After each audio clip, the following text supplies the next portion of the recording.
But seriously, swag, right? We get swag at every event that we go to. I keep all mine. My husband calls me a hoarder. I don't look at it that way. It's my raincoat, unicorn poop. That's the way I look at it. Super awesome, right? But these are the important ones. These are the two important ones. This is my first one. What am I supposed to do? This is my first one. I've been a coach for about 90 days. I went diamond in 21 days. Or most of you are like, wow, what'd you do? I don't know. I signed up, friends from kindergarten, begged my mom for a social security number. Was not legit. Definitely not legit. I think I broke compliance. They might want to take that record away from me. But I was just excited, right? How many of us were just so excited? We joined coaching, we're like, me, yes, girl, raise that hand. We're excited. We want to hit goals, we want to make rank, we want to do all that. So when I checked in, I was so excited to get that little diamond ribbon on it. Until I walked around the corner and I saw Christine Dwyer, and hers was like, down here. And I was like, hashtag goals. Oh my gosh, what are all of those things? It was amazing to me. But it was amazing to me because I got to hear all the stories from people about where those ribbons came from. Right? There was so much more behind it than just a success club for 60 months or a top 10 coach or whatever that may be, but I didn't know that at the time. I just knew that that's what I wanted. Because I loved this business. I loved you guys. I loved people like you just listening to your stories and saying, me too. I'm so weird. This feels so awesome. I don't want to be around normal people. But my longest one that I have was my hardest year. My whole life. This was the year that I made top 10. This is the year I was killing it in my business. Financially, we paid off all of our debt. I was a turbo fighter, like me. I hate working out. Let's just get that off my chest right now. I'm a beach bike coach, I hate working out. But I do it because I have to. Because I don't want to be that girl that's 62 pounds overweight anymore. That program changed my life when I did that. It saved my marriage. Because I just kept saying, I want divorce, I want out. This isn't fair, you're gone all the time. I'm overweight, somehow that's your fault. So I just want out. And he's like, baby, you're not running away from this. We're going to work on this. We're going to fix this. You got to fix yourself. You got to work on yourself. And that's how I found Turbo Fire. And so in 90 days, to surprise him, when he came home from a deployment, I had lost my first initial round 49 pounds in 90 days. Thank you. And he didn't recognize me. He was like, where's your mom? You know? But I did it again when I had Jordan because I knew that that's what worked. I knew these programs worked, and so I kept going back to it. I think some of us forget how well our programs work, and we're waiting for that next quick fix or gimmick. If you haven't watched my Facebook Live video that's trending viral right now, I'm pretending like I don't know what I'm doing with fitness. It's so funny. You have to watch it, right? I'm like eating Chick-fil-A every night. I'm like, I'm eating clean. I mean, Chick-fil-A washes their lettuce, why wouldn't they? Everybody's like, this chick doesn't have a clue what it's like to eat healthy. People thought I was serious. I was like, Lord have mercy, this is why I really need to be a coach right now, right? But this ribbon, you guys, this is what we see when we walk around Summit. And so I want to share this story with you, because as you walk around this event and you see people with these massive, unicorn, awesome, bombdiggity.com sauce lanyards, you might not know what's going on in their life. You might not know their past, you might not know what drives them. Angela, can you get the next slide? For me, like my husband said, I grew up with a lot of walls. A lot of walls in my life. I didn't trust anybody. My biological father never kept a single promise to me. He would send me birthday cards that would be like, happy 9th birthday. I'm like, that's great, but I'm 16. But I still wanted the cards. I didn't care what age they were. I couldn't understand why. And I would always ask myself, what's wrong with me? Why am I so hard to love? How hard is it to just pick up the phone? Am I that bad, right? How many of us have asked ourselves that? Am I that hard to love? And that's what I asked myself, but instead I just built walls, and I didn't trust people. And I ended up getting into just some broken relationships, right? There's parts of my childhood that I don't like to relive because I just don't want to. That's my choice. We get to choose how we define the way that we remember things. I've shared many times that I used to look at flowers as a way for people to say, I'm sorry, I screwed up. Forgive me. So when I met Adam, one of the first things I said out there was I hate flowers. If you ever buy me flowers, you're done. I will cut you off. He was like, you really hate flowers? Yes, I do. funny. I think they're stupid. Don't ever buy it for me. But I didn't really mean that. What I meant was I didn't want to get hurt. Don't tell me you're sorry. I don't want you to mess up. So don't ever buy me flowers. But over the years, as I've evolved with coaching and Beachbody and everything else, I've learned to look at flowers in a different way because he buys them for me just because. He buys them for me just to say, I love you. You worked hard today. You should go put these in your office. They're pretty. And so there are certain things that I'm going to remind you about your story that you have the ability to change. You have the ability to look at something different. And anytime, no matter where I go now and I see flowers, he's the first person I think of. And if he's not with me, I'm like, man, I wish he was. So you got to change your mindset. That's your choice. Don't go around leaving this summit saying, I'm going to go home and I'm going to be fearless. I'm going to be absolutely fearless. Because there's no such thing as being fearless. That ribbon with all of those colors, that was the most fearful year of my life. Because I just had to say goodbye to my husband after we just buried one of his teammates and his best friend. And if you're military, I don't know if you can relate, but for the longest time, I think I did so well because I pretended he was bulletproof. I never had a loss hit close to me. I knew we lost our money with it, but it never hit home. And so we lost Jago. And then all of a sudden, he wasn't bulletproof. And I'm not going to lie to you that for months, I sucked in my business. I don't even know how I hit Success Club. Pretty sure it was the legal system when it was really awesome back then. But I just did. But I didn't do it because I was doing it with effort. I didn't have intention. I wasn't getting out of bed. My kids were just watching movies all the time. I felt like a really bad mom, but I couldn't pull it together. I just couldn't pull it together because I was just so consumed with fear. And so one day I was putting our kids to bed, and Noah was just laying in bed. He's looking up, and I'm just stroking his hair over. I can tell he's got a lot on his mind. And he said, Mommy, is Daddy going to come home in a box like Uncle Jeremy? And that pierced me. Just absolutely pierced me. Because I didn't even think about the words before they came out of my mouth. And I said, I promise you he's not. I promise you that Mommy's going to go work so hard in my Beachbody business that I have been neglecting since he left because I couldn't put myself together. Shalene said do math when you're trying not to cry. So that's what I'm trying to do right now. And every time I do it, I never know the answers because I got F in math. There's not myself. But that's what I did. I said, baby, no, I promise you. Mommy's going to work so hard with this Beachbody business that I'm going to give Daddy the choice to come home. Because the other time, Adam didn't want to come home. He was a lifer. I knew that the day I met him. He tried to scare me off and was like, I need you to know right up front, because I can tell you're in love with me. You want to marry me? I'm so good looking and charming. So let's just like put this up front. Uncle Sam owns me. I'm going to go out for Special Forces selection, and I'm going to make it. And I'm going to be a Green Beret, and I'm going to be gone a lot. It's going to be a really hard life. I just looked at him and I was like, okay. And he looked back at me like, okay, there's nothing more, you're gonna run, like where's this gonna go? I'm like, you can't scare me. Like, I've got armor. You can't pierce this. Because you don't know about my childhood. I'm fine. And we want to pretend like that sometimes, right? But in that moment, I was pierced. I wasn't fine, but I had to pull it together for my little boy. Because he was pierced. And I would see him carrying around his little Batman figurine that his Uncle Jeremy gave him, and I would just be playing with it. And without any words, I knew what he was thinking.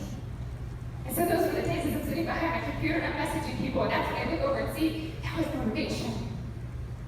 I gotta keep going, not so I can be a 15-star, not so I can hit the Millionaires Club, not so I can grace the stage. I gotta do it for that little boy. I gotta bring his dad home. I made a promise, and I don't break promises because I'm not like my dad. And so that's what I did that year, you guys. I worked 80-hour weeks. I lost more sleep than I can count, and I'm not advocating that that's healthy because I wound up in the hospital 3 times with pneumonia. But there wasn't a person that could stop me. Not anybody. And I didn't take time away from my kids. I'll show you a picture of a box that I created. Some tangible how-tos, right? How do you keep balance with this business if you've got a family that you're trying to raise? Teach you all my little nifty hacks that I've created. But I couldn't be fearless. I just had to face fear. I had to push through it every single day. with that mindset. And I'm not going to get all preach over you, but although I believe that fear is not of God, I had it. But I had to just overcome it. I had to push through it every single day. So don't do things because you're fearful of what people are going to say. Don't not do things on social media or go live because you're afraid that someone's going to say a mean comment to you. I have so many trolls on my social media sometimes. They're like, she's only successful because she has pretty teeth. And I'm just like, thank you. I'll take that as a compliment. But people don't think that people are warriors. You can't worry about that. The first time I got asked to present for Beachbody, I was, I think, a 2-star every coach notice for leadership. And the first thing I wanted to say was like, me? What are all of these leaders going to learn from me? I had no idea. But all I was doing was sharing my story about my life and the struggles that I was overcoming, and that's what they wanted me to talk about. And so I wasn't fearful that I was going to at first say the wrong thing, right? Like my first thought was like, what if I fart on stage? And then I had to talk myself through a bit, well, only the first row here. Unless the mic amplified it, and then I would go back into anxiety mode, and then I would talk myself out of it, but then I'd get on the stage and I would fart, and I'd be fine. And I'd get off and I'm like, okay, that was good. But I want to do it again, because I want to get better. And I want to get better, but not for me, for people. Because Beachbody made me to realize that my voice mattered, that I mattered, because it was the power of other people writing and saying, me too. Me too, girl, I'm fighting for my marriage. I'm struggling with my business. I too had an eating disorder in high school. I too emotionally eat when I'm upset. I too have fallen off the bandwagon. Me too. But you won't give people the power to say that unless you allow yourself to strip yourself and serve yourself a humble slice of pie. Because it's not about you. It's the ripple effect about what you can do for other people. Qualify yourself, because no one's going to do it for you. Tell me this all the time. Like, well, on Monday, I'm going to go live. Monday. Because on Monday, I'm going to wake up and I'm going to, today I'm a badass. Doesn't happen. You don't just wake up one day and you're like, I'm a badass today. No, you were a badass yesterday. And you start believing that today, right now. Because you have to qualify yourself. No one tapped me on my shoulder and was like, you talked a lot as a kid, and you annoyed everyone, but one day that's going to pay off for you. Like, so just start talking. I had to believe that myself. I had to start doing that. So stop asking yourself, what can I talk about? I'm not an expert about Shakeology. I'm not the fittest person in the room. I'm not this, I'm not that. If you're saying I'm not something, you immediately need to flip that. What am I good at? Raise your hand if you've ever struggled in your life with anything. Some people didn't raise their hand, I'm concerned. We've all struggled with something. We've all figured out a way to overcome it. Share that with people. It's the littlest things that you don't realize other people need your help for. So you gotta break down, right? We leave something with all these ideas, like, I don't even know where to start. You leave this event and you break down. You put out some inspirational music, you don't talk to anyone around you, you get out a piece of paper and you just start writing. I do it every day of my life. And because I decided to start brainstorming, I realized I had father abandonment issues. Because I would just start writing things about my dad. I'm like, why am I writing about him? I hadn't talked to him in 9 years. But I realized it was because there was a different meaning, there was a different connection, there was a different story. And I'm not here today to bash my dad. I love my dad. I don't talk to him. Just recently, my husband sat down at a breakfast table to try to help me get a relationship with him. And it's not supposed to happen. And I'm okay with that. I'm absolutely okay with that. But you've got to put one foot forward after hardship starts to happen. And it can't just be, woe is me. And you got to learn how to heal from some of those things. But not in a negative way. I don't want everyone to leave this event and just be like, my life sucks starting at the age of 5. And let me tell you all about it. People are going to run. You don't share it in a negative way. Put a spin on it. How did that make you feel? What did you find from that? How did other people relate with that? How can other people trust you? Have you ever met like a super perfect person who was like, they have the best life on social media, and when you meet them in person, you just know they can't even stand the person who's standing next to them, they're like, you're my best friend. You just don't trust that person. You don't trust anything about them. But you trust the person, you're like, I remember when they shared a story and they humbled themselves. And they shared the times that they messed up and they weren't perfect. Because I was able to say me too. So I need you to break stuff after this. And all the things that come down on your paper, figure out, why did that happen? Why did you write that down? You might just exit out and never talk about it again. But you might just find that one golden thing that makes you realize why you tick. And that was a big aha moment for me. You have to breadcrumb your story. So you can't leave here and all of a sudden just start telling once upon a time, and then you're on Facebook Live for 17 hours. Breadcrumb. Little baby pieces. It's like a little story. You just want people to come along with you. They're like, I can't wait for more. I can't wait till she goes online tomorrow. I love when people are like, I stalk you. I'm like, thank you. I like good stalkers. Because you want people to want more. You don't want to just give them everything or they won't come back. So you've got to give them little bites and pieces about who you are, your story. When you're at this event, and I don't know if you tuned into the National Wake Up Call Post, but I talked about not just posting a bunch of selfies like, look at me, here I am, check out my dress, check out my shoes, look at my friends. People don't want to see that. They want to find out what is different about this event that is different than your everyday life. Maybe you haven't had a guys' night in a year, and so it's fun for you to just get with a group of guys that love to work out and still drink beer, right? Or maybe it's the first time that you left your kids, and you're nervous, and you're anxious. How many of you had to get babysitters for this event, or have family help you out, right? A lot of sacrifice went into coming here. So you gotta thank those people that made that happen. My mother-in-law took all of her vacation days for me in my first 3 years of building my business. Because I had to fly from Japan with 2 little boys on a plane by myself, drop them off at her house, go to an event, go pick them back up, and go back to Japan. But she did that because she knew what I was fighting for. Then maybe one day her son would say, yeah, Mom, I'm tired. I'm gonna come home. So she did that for me. She didn't have to. But the day that her company let her go, after 16-something plus years, just everyone went under, we were able to pick her up as grandma on our payroll.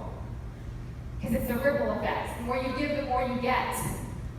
So don't look around everyone in your life and be like, well, they're not helping me. They're not doing anything for me. How much are you giving them? What are you doing for them? It's the little important things that you have to be more selfless and not selfish in this business. And by sharing parts of your story, that's what you're doing for other people. You're being selfless. The 3 F's, it's not curse words. Feel, felt, found. It forms people every time. And I don't say forming in a negative way, right? I'm not like, we're searching for people for the 3 F's. We're not doing that. Feel, felt, found. I know how you feel. That's how I felt. This is what I found. And if you can't relate, you better know a million stories of people on your team that can. I don't know how you feel about being bullied. I never went through that. But my friend Josh Spencer was. And I know that he felt like the world was against him. Like he didn't want to make friends. But what he found through Beachbody coaching was that there were people who were like-minded, who were community, to love you and to fight for your dreams just as much as you want to. And so I don't know if that's what you're looking for, but that's what we found. That's how I sell coaching. Feel, felt, found. Your past does not define you, it molds you. So many people look at what they are not instead of what they are. And I'll admit I was the first person who did that. I was an average CDF student, barely graduated high school, moved out when I was 18, completed my senior year, living out on my own, working 3 jobs. Still to this day, I've never picked up my high school diploma because I don't really want to pay the fees at the high school. That's really the only reason why. I'm like, nope, I don't need that diploma. But for a while, I let that define me because I didn't go to college. And I started this business at 23. And so I wanted to ask myself, who's going to listen to a 23-year-old, right? Talk about marriage tips, or talk about a business, or talk about being a good mom. Another 23-year-old who's struggling right now in their life, a 19-year-old, a 20-year-old, someone who's 30 or 40 who's still trying to also figure it out. You have to qualify yourself. You can't look at what you don't have, and you have to look at what you do have. And you got hurts and stories and love. It doesn't always have to be negative. You can share the good stuff too. It's not bragging. It's just living life and sharing it with other people.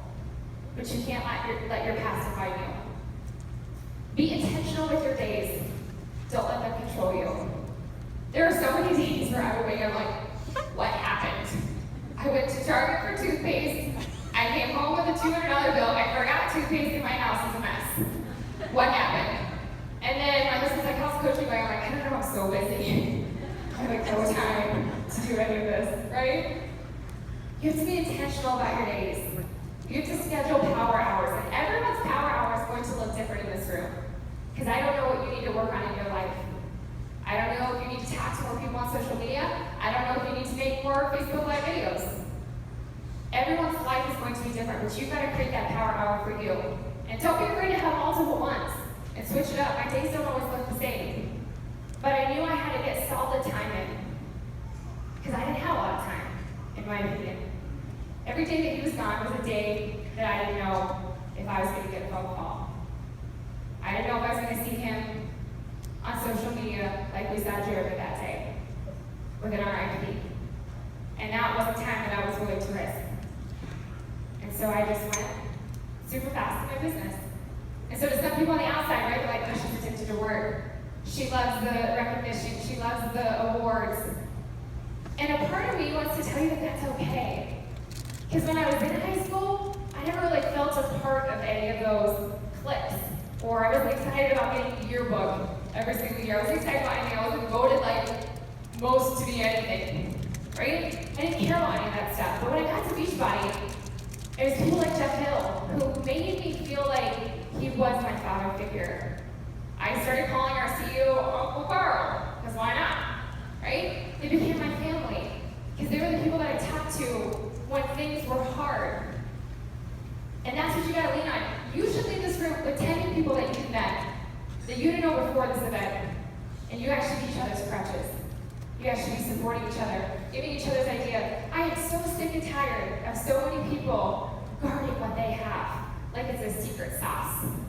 Like, oh, is it gonna make my team better than yours? Share. Share what you have. Everything I've ever done in my business. If I have found a financial group has been rocking for me because it's helping other people, I make it to the public. Because when you hold your cards, you might win the game for yourself, but you don't win for everyone else around you. So we have to start being more selfless in this business.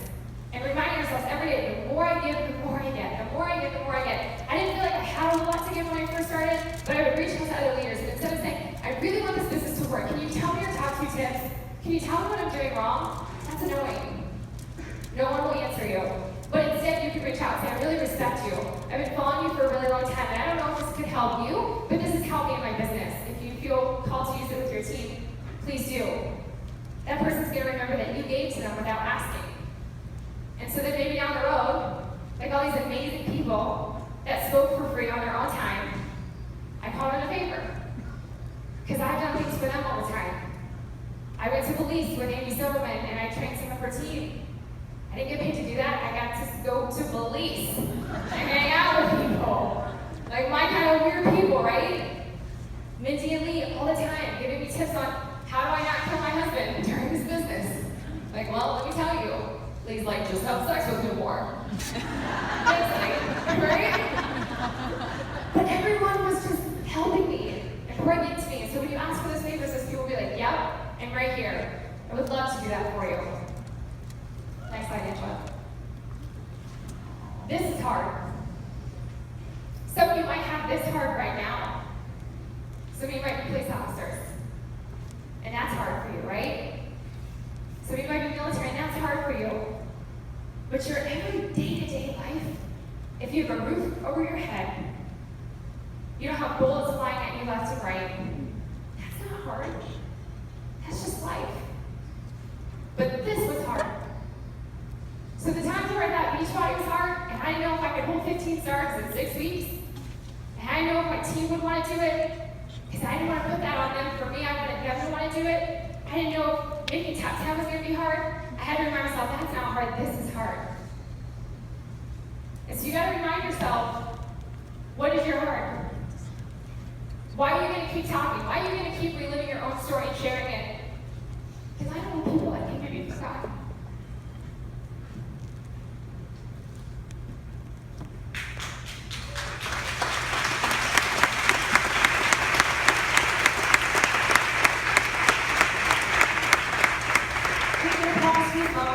Mom always talk about Jeremy.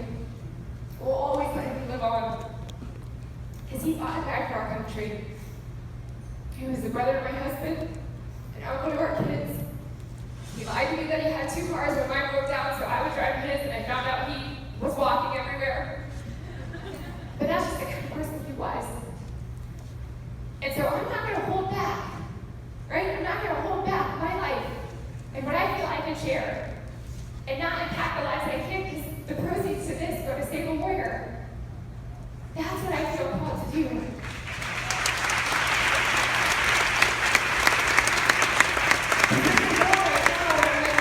The war after war, and I've watched it firsthand.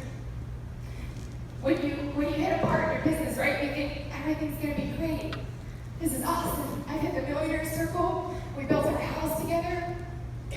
Nora's never going to know what it's like to watch her dad walk away. But then I had to watch him stay in bed until 4 o'clock in the afternoon because he was struggling with PTS. Not deep, it's not a disorder. He's not broken, he's just hurt and healing.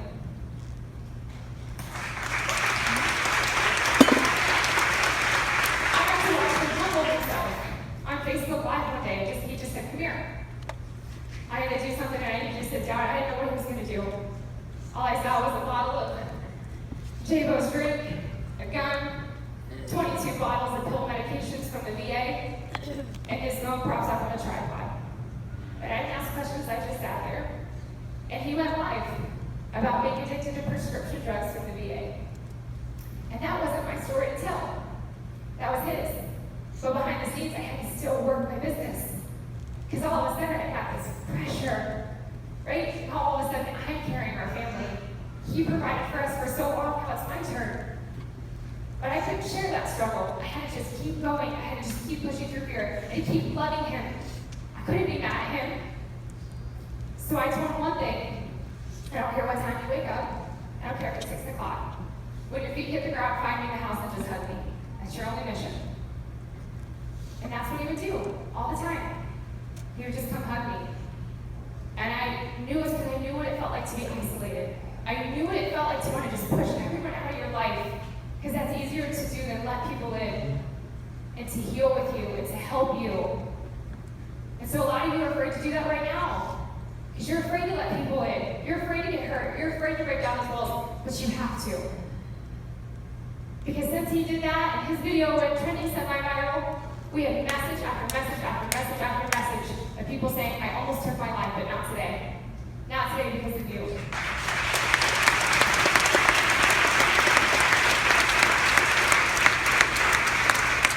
Now I was able to be a part of Save a Warrior, which is what we raise funds for. It's where a military vet could go away for a 5-day intensive. And they work on this and they work on this. And then they go home and they fight like hell every day. That's what I care about. Those ribbons are nice. I love this job. I love the people. But it's the people. And that's what you have to remember. You can't get so caught up in the points and so caught up in the rank. It's okay to set those goals. But remember that there are people behind those points. Don't give up on someone because they didn't hit success. They'll fight for you in their first month of their business. Don't write someone off because they're struggling with anxiety and they're afraid to go on Facebook Live. Amanda K, are you in here? That's my girl. She found me online, and she goes, I have anxiety, and I don't know if I can do this. I want to do this, I feel called to do this, I don't know if I can do this. But little by little, Amanda and I, we just talked. And I prayed for her, and I worked with her, and she's on Facebook Live every day almost.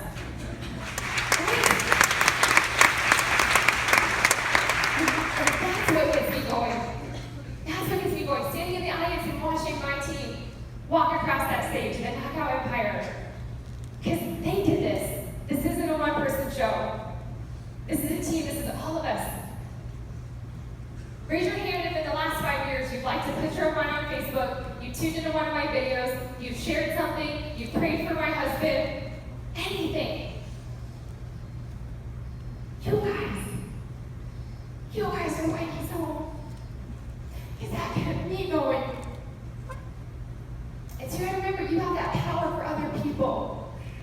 Start liking other people's stuff. Start commenting on them. Start encouraging them. It's a super simple system. The more you give, the more you get. Never say can't. Right? Because it's easier said than done. We leave here on fire, we're like, yep, I'm going to do it. I'm going to do it. I'm going to go home, I'm going to clean my house, I'm going to do my laundry.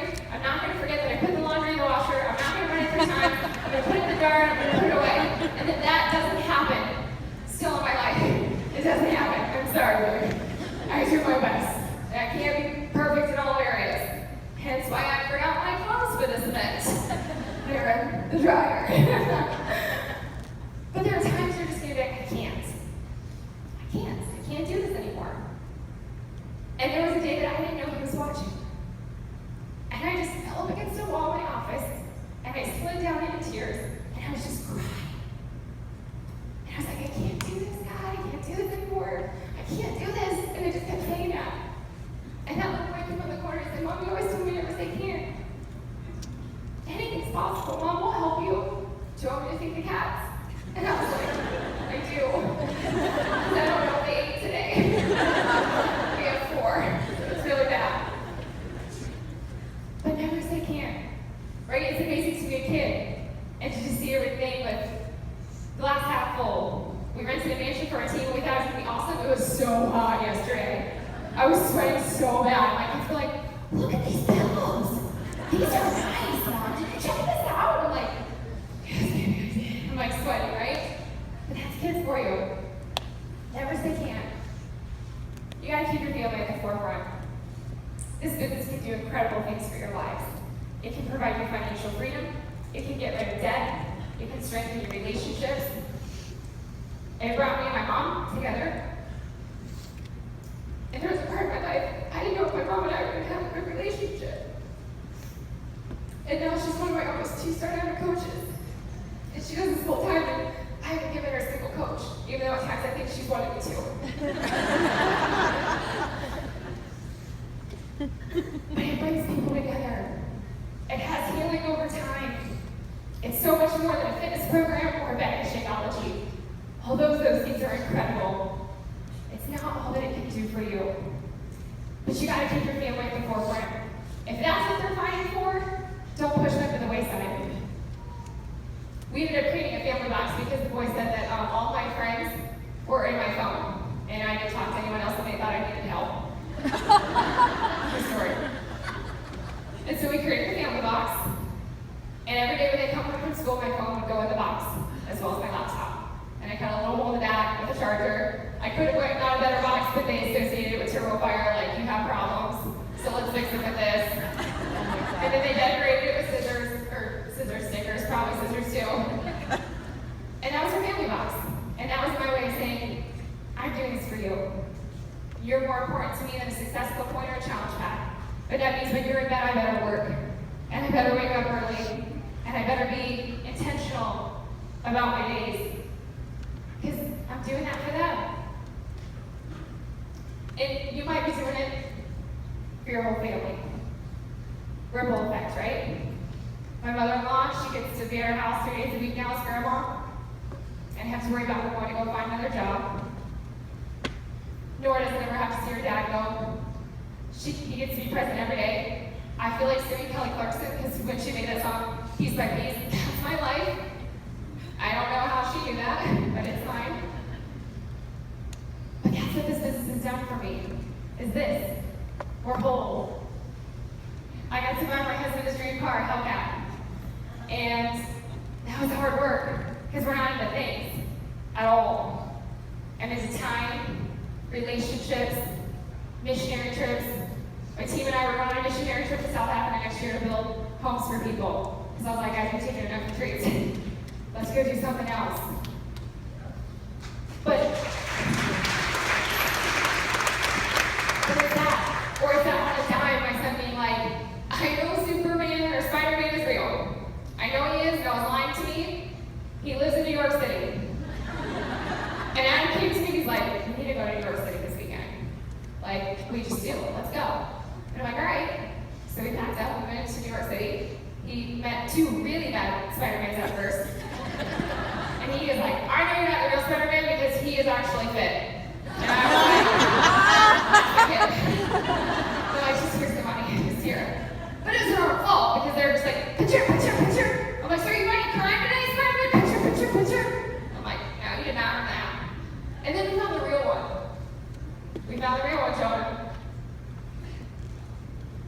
And just seeing his face light up, just being so excited because he was a kid again. And he wasn't worried about his dad, and they weren't afraid. They were just able to be kids. So those are the things you're fighting for, but you have to ask yourself, what words are written in your life book?